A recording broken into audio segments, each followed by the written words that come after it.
Hi, Orange Girl here with another scrapbooking process video for you. Today I'm going to use Flair from the Flair for Buttons, and I'm also using a bunch of Shimmerz paint. I am going to start with this photograph, but I don't end with this photograph. I gotta tell you, I love this photo, and I have tried to scrap it multiple times. In the end, I always end up changing it out for another photo. I think it's because I have an idea in my head of how I want this to go, and it never works.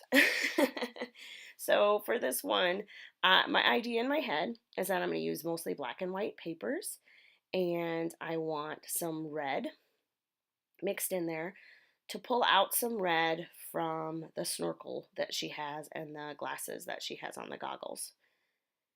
That's my idea. And I do go with that. But I don't end up sticking with the photo. I'm using mostly papers here, I believe, are all from Amy Tangerine Hustle and Heart. And as you can see, I'm pulling kind of a pinkish red and then the black and white and some tissue paper. I go through this and I end up using this with a different photo. I just stapled my layers together to save on a little adhesive, honestly. So I've already off camera, well, I actually recorded it, but I didn't save it for you, made a background that I didn't like. What I wanted was kind of a watery background with red, that red color. But I don't end up keeping that because it just looked like a blob of blood or something. So I changed my mind and I decide I am going to use Acrotone's Roses Are Red, which is what you see me using here, and a palette knife. And I'm going to go bold. Instead of light and airy and pastelish, I'm going to go bold with the red, which you think would be the opposite of what I should do if I was worried about it looking like blood. But man, it looks perfect at the end. Trust me when we get there. So I used a little bit too much. I love this Acrotone's paint by Shimmerz Paints because it has a primer built in, so I didn't have to use any gesso. And you actually don't have to use that much paint. As you can see, I'm scraping some of it off because I used way too much. It doesn't really warp my paper at all, even though I'm just using cardstock here. And there, it fits perfectly. So you saw me mark ahead of time where my photo was going to go so that I didn't put too much paint down. I didn't want a lot of paint. I just wanted it to peek out around the outside, which worked perfect there. Now I'm adding my Bleeding Heart, which is a colorings product from Shimmerz, just a little bit because I don't want it to get too, I don't want to ruin what I did there, and I don't want it to get too, honestly, I don't want my splatters to look like blood. So I just put a few little splatters there as if that paint just kind of got all over. What I'm doing now is I'm adding Night Moves, which is another colorings product. It's basically black and it's basically beautiful. And I am using a brush this time so I can make a little bit bigger splatters. I dip my brush in and then I squeeze my brush with my fingers and it makes these huge splotches on the page. So this is kind of where my layout took a turn. What started with a light and airy, I wanted it to look mostly white with a little bit of pink in the background or red in the background. For that photograph, changes here because now it's starting to look kind of, I don't know, grungy, and I'm roughing up the edges of this paper because I want it to fit the splatters and that red paint and the contrast and all of that. So sorry about my voice. I am feeling much better than when I made my last video, but I still have a little bit left in there. So that's when I switched to this photograph. I think off camera I went back and forth still a couple of times, but I don't know why I ever decided to use that other one once I put this down because it fits absolutely perfectly. It is a picture of my daughter and her best friend. They are painting on a graffiti wall at a festival, a music festival, and having a grand old time. And it's a wonderful photo. It's beautifully framed. The composition of the photo is fantastic, even though it's just an iPhone photo. I took a bunch of photos, but I'm pretty sure this one that I'm using, actually my one true love took. And what you saw me doing there was just cutting, I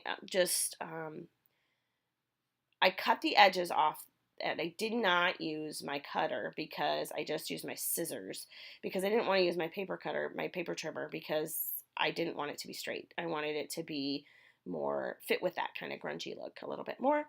I'm cutting out the center of this paper because I know I have another project that I want to use. It's actually for work, for school, some black cardstock for, and I think this might be my last piece. I need to make a run to get some more black cardstock. But so everything is dry now. I'm gluing it down and I'm going to start with the embellishments, which honestly are fairly minimal for this layout because this is the effect that I wanted. I just wanted it to be high contrast, this grungy look. I mean, once I got to the point after I'd done the splatters, I knew exactly which direction the rest of this was going to go. So I did forget to rough up my edges before I glued it down, but that's okay, it worked out. And I was able to do that. Here, I thought about stitching around the outside. I don't end up doing that. I do add some machine stitching, however, towards the end here. All right, so I have no idea. I've had these alphas forever. They're foam alphas. I don't know where I got them. Well, I know I probably got them at the paper issue store. That would be my guess. But I do not know the name of them. I apologize. I love them. They're almost all gone. I've had to, in fact, for this one, I had to make an R and make an I because I'm running out. So that J becomes an I and that N became an R. And my title is going to be Graffiti Artists. And I'm putting my title and my journaling up here in the corner.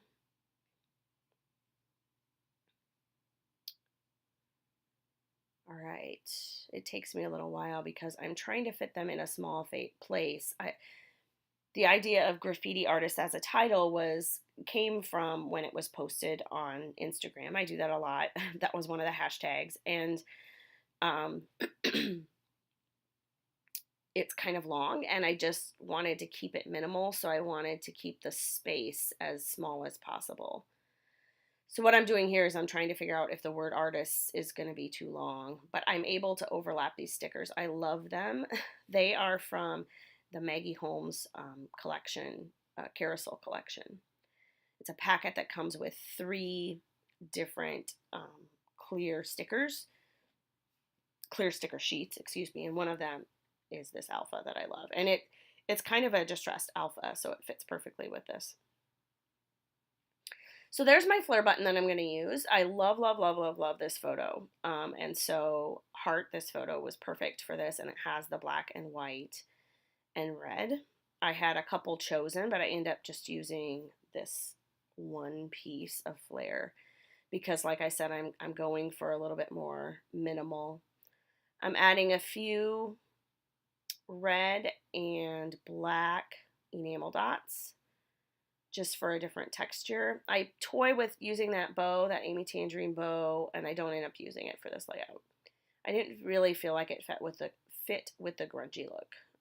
It would have maybe fit with that bathtub photo, but.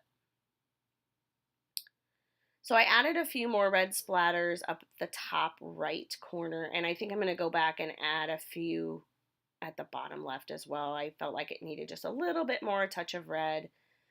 I'm adding some foam adhesive behind my photograph just to give it a little bit of a lift.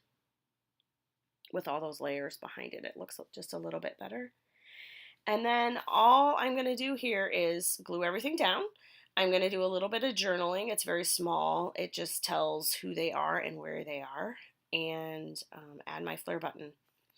Then I do add a little bit of stamping here coming up. I add a stamp from one of the Shimmerz lines. Had a, what do you call those? A roller stamp, but it has words on it.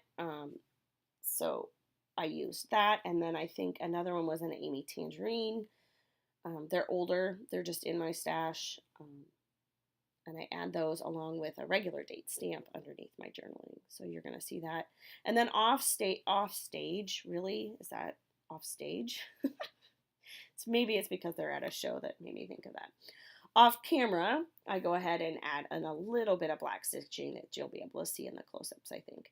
So what I'm doing here is I'm going through, I've numbered all of my date stamps and my phrase stamps, and I'm going, and then I've stamped them on the pieces of cardstock just so that I know what I have, because I found that I was never using them because I don't really remember what I have. So this one that I just stamped said something like make beautiful things or something like that, and then the other one says friends.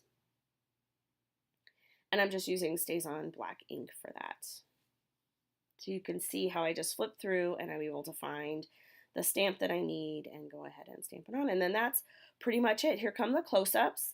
There's that lovely Flair button that I used, and the other stamping and the big blotches of black Shimmerz paints. And there's the stitching. Thanks for stopping by. I hope this inspires you in some way. Check out the Flair for Buttons blog and Shimmerz Paints. Thanks a lot.